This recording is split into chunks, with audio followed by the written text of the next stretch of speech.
Hey, what's up everybody? Just to let anybody know that's definitely into collecting these, I'm limited to only 15 minutes on this new channel, but I'm gonna redo this vid and make it longer and show off each one of these a bit more than I will here on my other channel. As in, I've been on that one for a few years, so really don't have too much of a limit on how big a video I can upload. So if you guys want to see all these in better detail, check out that video. Anyways, this channel is all about finding crazy stuff for cheap. All these were pretty much picked up for cheap. And there ain't much cheap about them other than this one here. That is a cheapie. But it is from the 80s. Anyways, gonna start off with this little one here. I've shown this on my other channel, and this is the most recent pickup for butterfly knives. This one I'm thinking is from the 1950s. It is made by Overland, Germany. And really haven't found much information on it other than pictures. I've been looking all over the internet and I can't find one for sale or one talking about it other than showing pictures. So I know it's worth more than I paid, as in this thing is damn near in mint condition, and I got it for 20 bucks. So if any of you have this knife or have seen one for sale and can give me info, man, let me know. Just post it in a comment. Now this one here, which I just polished up, this is another one of my older ones. I believe this one's from the 70s, maybe even older than that, as in the bone here is really showing signs of age. This one I got back in the 90s at a pawn shop in Bullhead City, Arizona for 10 bucks.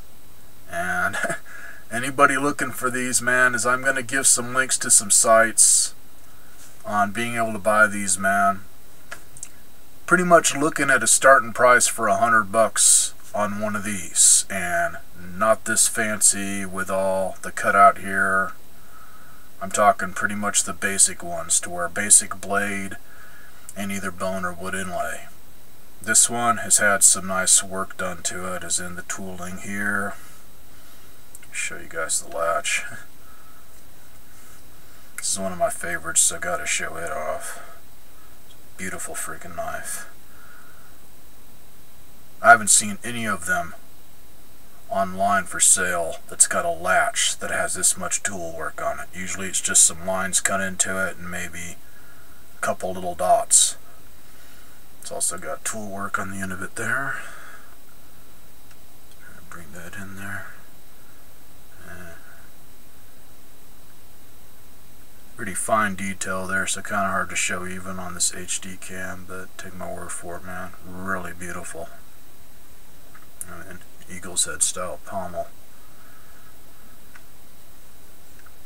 And the reason the blade's dark on this, pretty much all of these have carbon steel blades.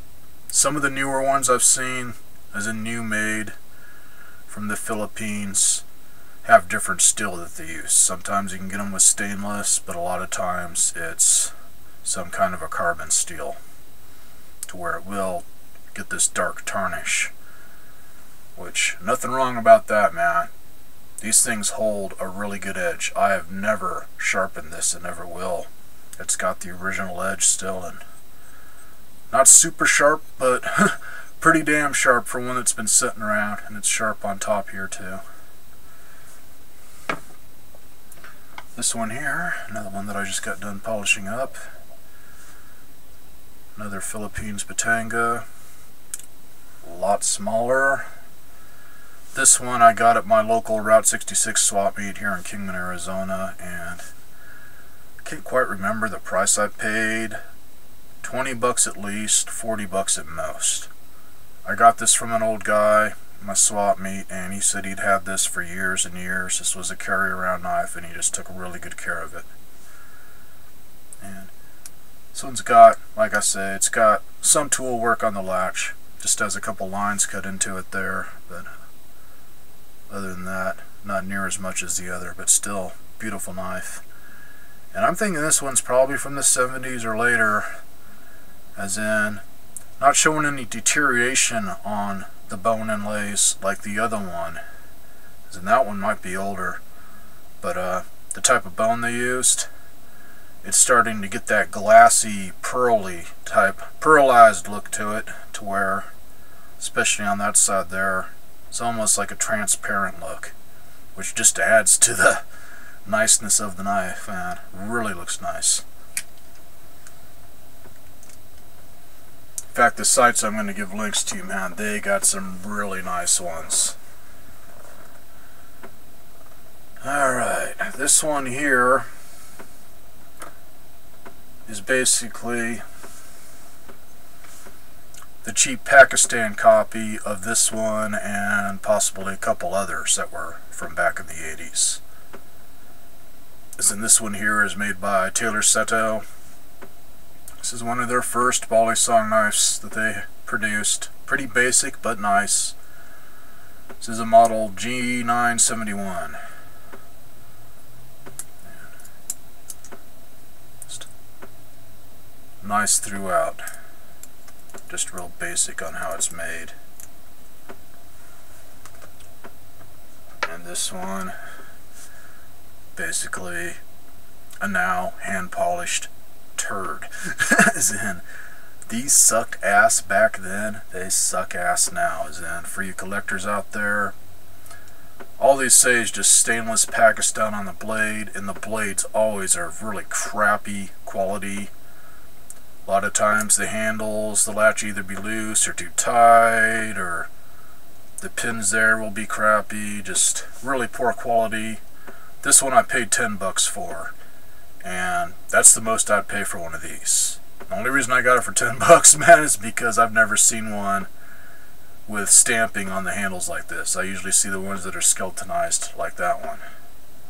So, cool to have in a collection, but still pretty low quality, man. They're really not worth all that much. Now this one shows that Frost Cutlery definitely used to kick ass back in the day.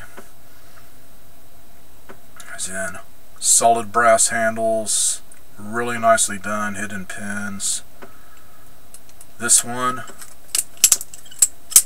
flips really smooth as that one would flip if I was crazy enough to flip that without wearing chainmail gloves. As in, that's my pre-Benchmade knife, which I'll show in a minute here. Very nice. I think I either paid 10 or 20 bucks for that, and as you can see, man, I got it all shined up again. This thing was really, really tarnished up bad. I mean, the person that had it was not taking care of it. They were just letting it turn into a piece of crap. So that's why I got it so cheap, man. They were wanting more money. It's the dude, the thing looks like it's been sitting out in the freaking rain. So no, I'm not going to give you more than 10 or 20 bucks. So sometimes you got to argue with a person, man, if they're being ignorant. And this guy was ignorant. But nice knife. Now this one used to be a nice knife. Again, solid brass handles. This is a Taylor Seto Golden Dragon, and as you can see on the blade there, the fact that really, really loose. This thing has seen a lot of love. But nice little knife from back in the day. Not real big, as in a little bit longer than my finger there on the handles. But these little ones, especially the brass, man, nice and heavy. These suckers flip really fast. That, 10 bucks. Now this one I paid the most for. This is my original Pacific Cutlery, either late 70s or early 80s Balisong, as in pre-Benchmade. You can see the sucker in the original Balisong manual here, and I also believe it shows it in the advanced Balisong manual, and this book was published in 1984. Very nice knife. This is one of my favorites. It's built really good.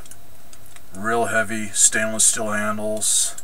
Real thick, as you can see there. Nice latch.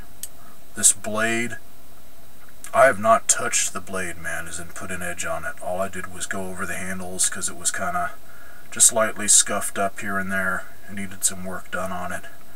But the blade, I just left that the way it was when I got it. It is freaking way sharp. Reason I'm afraid to flip this, hence chainmail gloves. With the weight of the handles, if I had the handle do that and hit my finger with the blade, I'd be going to the hospital for stitches. You'd have one hell of a cut, and it's just as sharp on top there. Anyways, this one I got for 50 bucks, and all you collectors out there know how much these are worth now. Are getting really crazy on the prices for the original Pacific Cutlery knives, man. Hell, the older 80s, late 80s Benchmade knives are going for insane amounts. Now this one, I got this from the same person that I got that from for the same price. This is an original Spyderco Spiderfly, and the person I got it from, she is an original idiot. As in $20 for a friggin' Spiderfly. Mint in the box, as in not used, mint condition. With the price right on the box at 100 bucks, man. I guess you can only count up to 20, which, hey, man, made my day, so can't complain. That is a badass knife, man. I absolutely love this thing. I mean, real hard choice there between this, and that as being my favorites, man. One of those types I just I can't have just one favorite. I got many. So just a very nice knife, and this is the 440C steel version for the blade. The other one that was of a different metal on the blade or whatever, worth a little bit more because not as many made, so more scarce. So, stop the video here on showing the knives, and oh, by the way, this Wright's Copper Cream is what made these look so beauteous. This stuff is the absolute shit for polishing up brass. They're not showing as shiny as they are to the naked eye, man. Especially this one. It is beautiful when it is all polished up. Really good if you got one that's really tarnished, that's just been sitting around a long time. Like I say, this one looked really shitty when I got it. Went over it with the copper cream, and now it's just friggin' beautiful. So have a good one, everybody. Like I said, if you want to see these in more detail, where I can really show them off, check out my other video of them on War Putty 666. Later.